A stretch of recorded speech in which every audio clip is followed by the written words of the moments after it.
Proper city છે મસ્કટની જે main city છે, જેને મતલબ બહુ સારી રીતે વિકસિત કરેલું છે અહીંના રાજાએ. બધી સુવિધા મતલબ બધું હાઈફાઈ બધું છે. તો મેઇન સિટી છે આ મસ્કટ જ છે અહીંનું. આપણે કેમ બધા રાજ્યો હોય એ રીતનું એક આનું રાજ્ય છે, અને ઓમાનનું કેપિટલ છે આ, જે આ રીતનું છે બધું જ છે.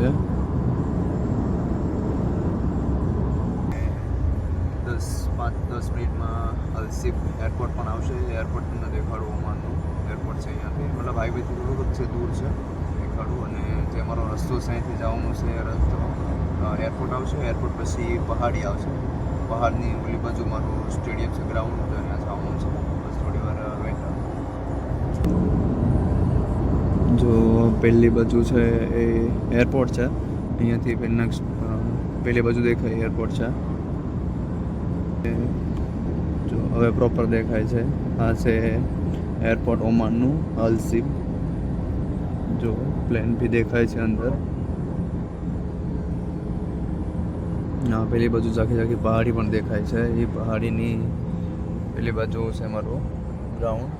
ઓમાનનો આર્મી ક્વાર્ટર છે, થલ સેનાનું છે, આર્મીવાળાનું છે બધું.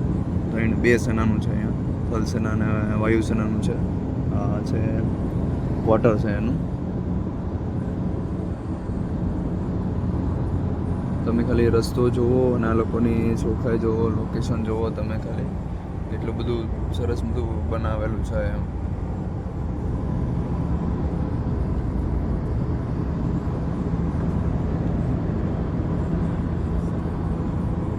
સૌથી વધુ લોકેશન મને ગમતું આ પહાડીવાળો રસ્તો છે. તમે ખાલી જોજો કે કેવી રીતનું બધું રસ્તા એને કાપીને બનાવેલા છે. હું તમને દેખાડું.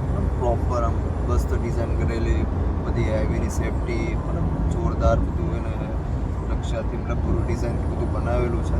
જે મતલબ ડેન્જરસ હાઈવે છે થોડો બી, અને એને બનાવેલું છે. હું તમને દેખાડું.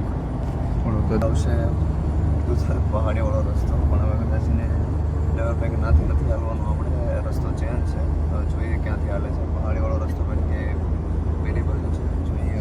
પહાડી તમને દેખાશે તો અહીંથી આ પહાડ દેખાતા હશે તમને. એ પેલી બાજુ ઉપર ચડીને ગોળ બધો રસ્તો બનાવેલા છે. પણ અહીંથી આ સીધો રસ્તો લઈ લીધો છે અમે. તો એ પહાડીવાળો લગભગ હવે રસ્તો નહીં આવે મને ખાસ છે ત્યાં સુધી, કેમ કે અહીંનો જે મસ્કટનો કેમ્પમાંથી હું આવતો ને, તો નાથી જતો ત્યારે પહાડીવાળો રસ્તો આવતો. હવે જોઈએ કે ક્યાંથી ચલાય છે આ ડ્રાઈવર ભાઈ.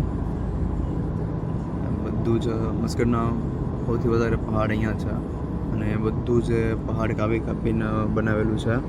રસ્તાથી લઈને બિલ્ડિંગોથી લઈને મકાનથી બધું જ તમે જુઓ ખાલી. આ જે સામેનો પહાડ છે એમાંથી પણ કેટલું બધું કટિંગ કરીને બનાવેલું. મતલબ મોસ્ટ ઓફલી રસ્તા, હાઈવે બધા જે પહાડો કાપીને જ બનાવેલા છે.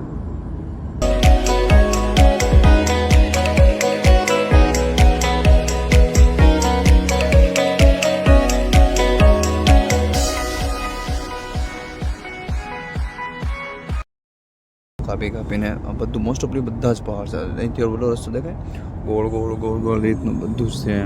ગોળ રસ્તો કાપીને પહાડ કાપીને એને હાઈવે બનાવેલો છે. ચડશો ઉપર તમે જોજો ખાલી, બહુ મસ્ત લોકેશન છે. ઉપર તો બધા જ પહાડ. શાયદ હેવી ટેકનોલોજી તો મતલબ આપણે ઇન્ડિયામાં છે જ, એમાં નહીં, પણ તો આ રીતનું એ લોકો બનાવે એટલે જુઓ ખાલી. અહીંયાથી પાછો ગોળ ઉપર ચડવાનું કેટલો ખતરનાક છે જુઓ તમે.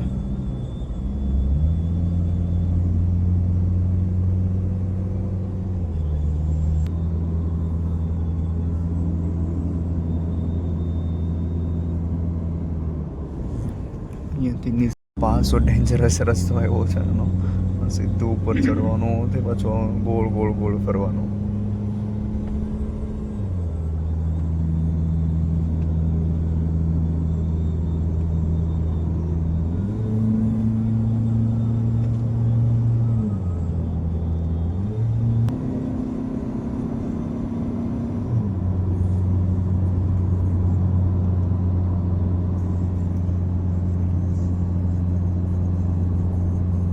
પહાડ તો એને લોકોએ કાપ્યો છે, રસ્તો બી બનાવ્યો છે, પણ કેવું જે આ પહાડના છે એને એ રીતનું કેમ આપણે પેલો પ્લાસ્ટર કરીએ છીએ એ રીતનું કરી દીધું કે પથ્થર નીચે ન પડે એ રીતનું છે.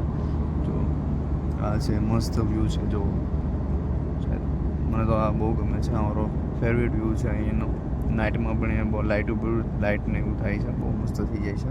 ત્યાંથી આખું સિટી નીચે દેખાય છે.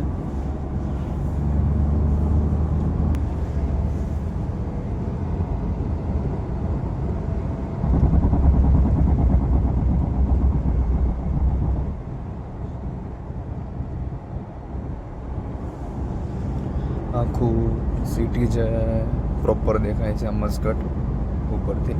મસ્કટ અને અહીંયા બીજું કાંઈ નથી દેખાતું.